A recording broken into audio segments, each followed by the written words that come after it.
তো আপনাদেরকে আজকে পিকনিক কেমন লাগলো সবাইকে? সবাই খুশি আছেন? গোস্ত থেকে কোনো কম ক্ষতি হয়েছে? ভাত পেয়েছেন সবাই ঠিক মতন? আর কেউ গোস্ত খেতে পারতেন নাকি? কেউ পারতেন? আসসালামু আলাইকুম ভিউয়ার্স, আজকে চলে এসেছি আমরা বিশাল বড় একটা পিকনিকের আয়োজন নিয়ে। অলরেডি কিন্তু মনরুল ভাই আমাদের রান্না বান্নার কাজ শুরু করে দিয়েছেন। আর আজকের পিকনিকটা হচ্ছে নিজামপুর বাজারকে কেন্দ্র করে। নিজামপুর বাজারে বিভিন্ন শ্রেণীর দোকানদাররা এবং বিভিন্ন স্কুল কলেজের টিচার প্রিন্সিপালরা আমাদের সাথে আছেন বয়োজ্যেষ্ঠ দাদা নানার মতন বয়স্ক লোক আমাদের সাথে আজকে পিকনিক অ্যাটেন্ড করেছেন। দেখতেই পাচ্ছেন যে আজকের পিকনিকটা এত সুন্দর করে আয়োজন করেছে। আমরা এখানে আছি প্রায় 40 জন লোক এবং গরুর গোস্ত দিয়ে পিকনিক। এবং আজকের পিকনিকে ভিন্ন রকমের আইটেম আয়োজন করা হয়েছে। একজনকে এক কাজের দায়িত্ব দেওয়া হয়েছে। কেউ রান্না বান্নার কাজ করছে, কেউ আবার দেখেন ঝালমুড়ি কাজে ব্যস্ত। এরই বাইসরে আজকে হারা ঝালমুড়ি খাবো, কাঁচা মরিচ পেঁয়াজ রসুন দিয়ে একেবারে হেভি করে স্পেশাল করে ঝালমুড়ি আজকে বানানো হবে। আর কেউ আবার গোস্ত তেলে পেঁয়াজ রসুনও কাটাকাটি করছে। দেখেন আজকে আমাদের পিকনিকটা কিন্তু আসলে হেভি রকম ভিন্ন রকমের আইটেম দিয়ে আয়োজন করেছে। রে শালাকে মুড়ি খাইতে হেভি মজা লাগছে। শালাকে মুড়ি খেয়েছি, মানে এরকম পিকনিক কোনোদিন কখনো দেখিনি যে পিকনিক খাওয়ার আগে শালাকে ঝালমুড়ি খেলবো। ঝালমুড়ি খাইছি আজকে হেভি পিকনিক লাগছে। আর এত মজা লাগছে, এত সুন্দর লাগছে যে পাচ্ছে। আরে বাপরে দেখেন একবারে বেলের শরবত, শালাকে বেলের শরবত খাইছি আজকে হেভি মজা করা লাগছে। রে শালাকে কঠিন আজকে পিকনিকটা আজকে অন্যরকম আইটেমে শুরু হয়ে গেছে। মানে এদিকে ঝালমুড়ি খাবো, যারাকে ঝাল লাগবে তাড়াতাড়ি শালাকে বেলের শরবত খেলেন। বেলের শরবত শালাকে হেভি করে আইটেম করে তৈরি করেছে, মেলা রকম জিনিস দেওয়া আছে। বেলের শরবত খাইতে যে এত মজা লাগছে, যে যত গ্লাস পারে সে তত গ্লাস আপনারা খেলেন। মানে মুড়ি খাবেন ঝাল লাগবে শরবত খেলেন, মুড়ি খাবেন ঝাল লাগবে শরবত খেলবেন, যে হোক পাচ্ছেন খান। মানে আজকের পিকনিকটা এত যে মজা হয়েছে, শরবত খাইতে ছাড়া কত মজা লাগছে, হেভি মজা লাগছে। এরে বাপরে এখানে দেন মুড়ি চানাচুর যে হোক পাচ্ছে খাচ্ছে। মনে খাওয়ার আগে আপনার আগে মুড়ি চানাচুর খেলেন, পরে বেলের শরবত খেলেন, আরও কত রকম যে আইটেম আছে। আজকের পিকনিকটায় কঠিন মজা। নিজামপুর বাজার থেকে যে এরকম একটা পিকনিকের আয়োজন করবে আমি কখনো কল্পনাই করতে পারিনি। তা আবার টকটকিয়ে মাঠে স্পেশাল বাথানে আজকে পিকনিক হয়েছে আমাকে। এখানে মানে সব দিক দিয়ে পরিবেশটাও ভালো আছে, বসার জায়গা করেন, পানির ব্যবস্থা বলেন, সব দিক দিয়ে।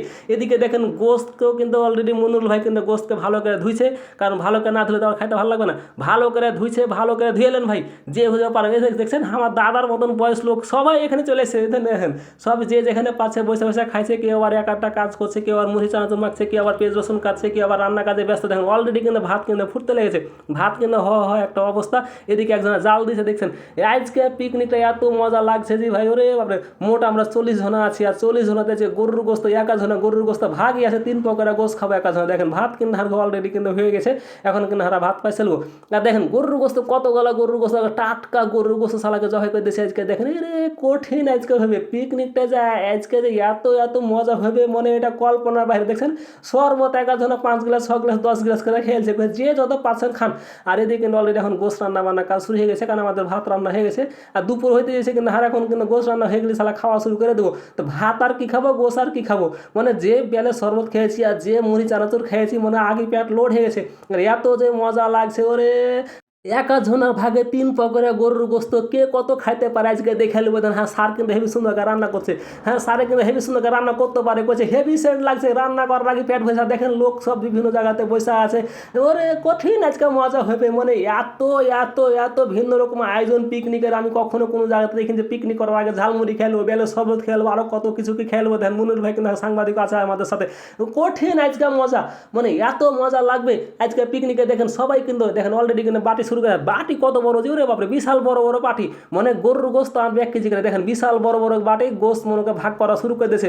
বাটিতে কিন্তু সবাই কয়েছে কি শুনো, কোনো বাটিতে কিন্তু কম দেওয়া যাবে না। সবাই কি সমান দরকার এখানে হাঙ্গা গয়না ভাগ করো, তাহলে কিন্তু কোনো বাটিতে কিন্তু কম দেওয়া যাবে না। হারা কিন্তু 40টা বাটি কিন্তু একবার গয়না বসে দিয়েছে, এখন গোস্ত তুলা শুরু করে দিয়েছে। আর এখানে কিন্তু দেখেন সবাই কিন্তু এখন রেডি, মানে ভাত খাওয়ালে রেডি হয়ে গেছে, যে ভাত দিবে আর শালাকে গোস্ত লেলবো আর ঠাই করে মনে মেরে দেবো। দেখেন এখন কিন্তু কেউ আবার পর্যবেক্ষণ করছে যে কোনটাতে ফের গোস্ত কম হয়ে গেল নাকি। গোস্ত কিন্তু মেলা গালা করে এখানে আবার প্লেটে ভাত তুলতে লেগেছে। গোস্ত কিন্তু শেষ, মানে একবার ডেকে যা ছিল সবকে চাইছে মুছে দিয়ে দেবো। এখন হাজার স্যার আবার পর্যবেক্ষণ করছে যে হ্যাঁ কোনটাতে গোস্ত কম আছে, এখানটা দাও, এখানটা দাও। এখন যেখানে বেশি গেছে ওখানে তুলে ওখানে কমে দেবো, ওখানে একটা বেশি দিয়ে দেবো। মানে গোস্ত কিন্তু কোনো বাটিতে কম দাও। দেখেন কত গালা গোস্ত, একবারে মেলা গালা গোস্ত, মানে 1 কেজি সমান করে গোস্ত পেলে হয় ভাগে। দেখেন কত গালা গোস্ত, প্রচুর গোস্ত।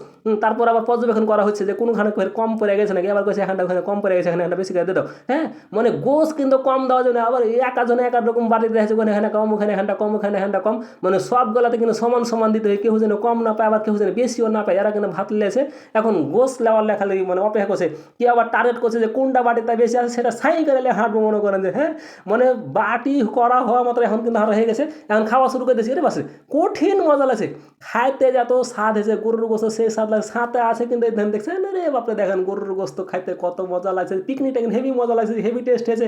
আরে সাথে শশা আছে, খেয়ে লিছি কাজ কাজ কাজ কাজ করে, হ্যাঁ খুব মজা হয়েছে। আরে দেখেন সবাই খাইতে বসে গেছে, সবাইকে একটা পলিথিন দেওয়া হয়েছে, কেউ গোস খাইতে না পারলে কিন্তু পলিথিনে বাঁধলে চলে যাবেন, কিন্তু কেউ নষ্ট করবেন না। দেখেন সবাই কিন্তু হারা এখন একসাথে হয়ে গেছে ছবি তোলার লাগে, আর আজকে হারা এত এত খাইতে মজা লাগেছে, মানে পেট লোড করে সব খেয়ে লেছে, কেউ কেউ হয় পলিথিনে কিন্তু গোস বাঁধে নিয়েছে। আপনাদেরকে আজকে পিকনিক কেমন লাগলো সবাইকে?